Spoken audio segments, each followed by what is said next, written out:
Ma'am inscription होता है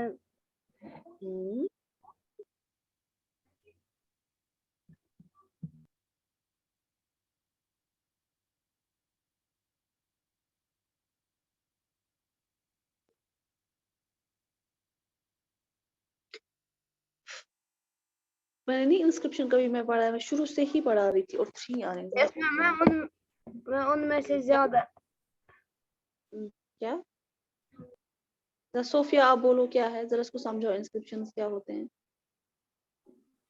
ma'am क्या? इंस्क्रिप्शंस क्या होते हैं? मैम जो किसी हार्ड सरफेस पे कुछ लिखा होता है उसको बोलते हैं इंस्क्रिप्शन। वो किस लिए इस्तेमाल होते थे?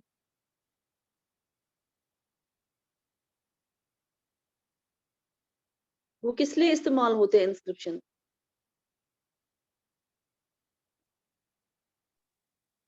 मैं बोलूं?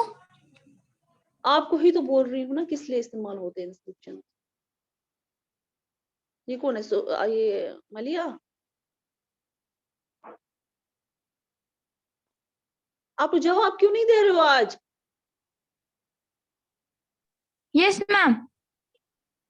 इंस्क्रिप्शंस क्या होते हैं? इंस्क्रिप्शंस होता है वो किसी पाम लीफ पर या जो ब्रिक होता है ट्री का जो कि हिमालय पर ग्रो करता है उस पर लिखा जाता है। और जो इंस्क्रिप्शन से इसलिए यूज होता था ताकि जिस किंग ने कितना रूल किया है वो रिकॉर्ड रखते थे वो इन पे, मतलब वो पेपर पे नहीं लिखता क्योंकि पेपर का टुकड़ा जो है खराब हो सकता है या कट सकता था, तो वो पाम लीफ पे लिखते थे ताकि ये कभी ना मिटे। और वो जो है रिकॉर्ड्स लिखते थे कि किंग ने कितनी देर तक रूल किया, क्या उसने किया अपनी सल्तनत के लिए, वही। हाँ, इंस्क्रिप्शन होता है किसी चीज पे खोद के लिखना, चाहे वो हार्ड हो चाहे वो सॉफ्ट हो। फिर मैंने ये कहा था कि सॉफ्ट सरफेस पे प्रेफर नहीं करते थे, शायद वो खराब हो जाता है। मगर हमें ये भी याद रखना है साथ में कि जब अकबर की जो सल्तनत थी, जब बाबर मतलब मुगल एम्पायर, तो क्या किया था अकबर ने अपने टाइम पे लिखवाया था। उसने एक बुक लिखवाई है जिसका नाम है अकबरनामा। उसमें खाली अकबर के बारे में नहीं है, उसमें पूरा जो है ये मुगल्स उनको बोलते हैं, उनका एम्पायर के बारे में पूरा लिखा है। लेकिन उन्होंने रखी है, उन्होंने बुक पे ही रखा है वो सारा जो अभी भी मौजूद है। अब बाकी लोग इंस्क्रिप्शन होता है सलमान, कुछ चीज खोद के लिखना। अब वो इसलिए खोद के लिखते थे ताकि ये बहुत, जब मतलब वो मर जाए फिर बहुत साल के बाद इसको पढ़ा जाए तो, या उसके बाद जरूरी नहीं है कि जब वो मरते उनके जो सक्सेसर्स थे, उनके जो बेटे थे, बेटों के पोते थे, तो वो जब तांबे पे या किसी हार्ड सरफेस पे खोद के देखते थे ये हुआ है, तो वो ये खुश हो जाते थे देखकर। तो रिकॉर्ड भी रहता था कि हमारे एंसेस्टर्स ने क्या क्या अचीव किया है। समझ आया सलमान इंस्क्रिप्शन क्या होता है? Yes ma'am. अच्छा, जरा मिलिहा क्या है ये 400 टैक्सेस और पढ़ो। हमने ऐसा पढ़ा था कि जो किंग्स थे उनको जो है पैसे की जरूरत होती है, मतलब यानी उनको जो है अगर मैं बात करूं जो किंग्स होते, जब हमने पिछली बार 6th स्टैंडर्ड में हमने ऐसा पढ़ा था कि जो किंग्स हैं वो जब अपनी किंगडम्स या कुछ भी बनाते हैं उनको उसके लिए पैसे जरूरत होते हैं। वो मतलब वो आप कैसे पैसे लाते, तो वो लोग क्या करते थे, वो टैक्स लेते थे। जो विलेजर्स होते थे वो उनसे टैक्स लेते थे। अब ऐसा नहीं है कि किसी के पास हर किसी के पास पैसा हो, ये नहीं है कि वो हर कोई पैसा ही दे। वो क्या करते थे, फॉर एग्जाम्पल अगर जो है कोई किसी के पास गाय वाय,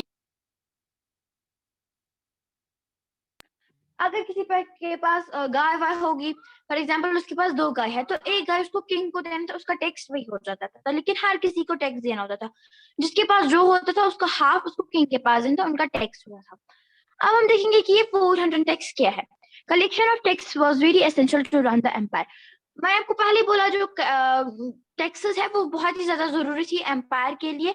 क्यों? क्योंकि उसको अगर वो कुछ भी बनाता था उसको देना था। फॉर एग्जाम्पल स्मिथ मैन है तो स्मिथ मैन को भी अपना आधा सामान किंग को देना होता था, that was the tax. The inscriptions of the Cholas who ruled in Tamil Nadu provides an evidence of this. अब जो inscriptions यानी उन्होंने जो है चोलास ने जब रूल किया था तमिलनाडु में तो उन्होंने एक एविडेंस दी थी। वो क्या थी? Use more than 400 terms for different kind of tax. तो यहाँ पे 400 से भी ज्यादा ऐसे कुछ टैक्सेस होते थे जो पे करने होते थे। Vethi tax in the form of forced labour, kadamai land revenue. तो ऐसे जो है अब मैंने आपको पहले बोला कि हर कोई पैसा अफोर्ड नहीं कर सकता और उनको जबरदस्ती भी नहीं किया जाता था कि आपको पैसे ही देने हैं। तो यहाँ पे जो है ऐसे दो टेक्स थे, एक तो था विति, दूसरा था कदमाई। तो जो विति है वो जो है टैक्स के फॉर्म में फोर्स्ड लेबर होता था, और जो कदमाई है वो लैंड, यानी अगर किसी के पास ज्यादा जमीन है, ठीक है, जमीन तो होता है ना, तो उसको जो है उसका हाफ जमीन जो है किंग को देना, तो दैट वाज हर टैक्स। तो हमने ऐसा देखा था टैक्स में। Taxes were imposed on thatching house using ladder to climb.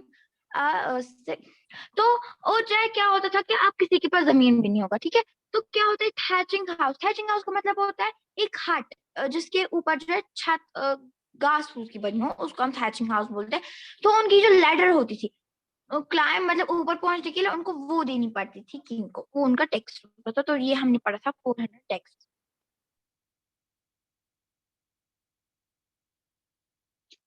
समझ आया?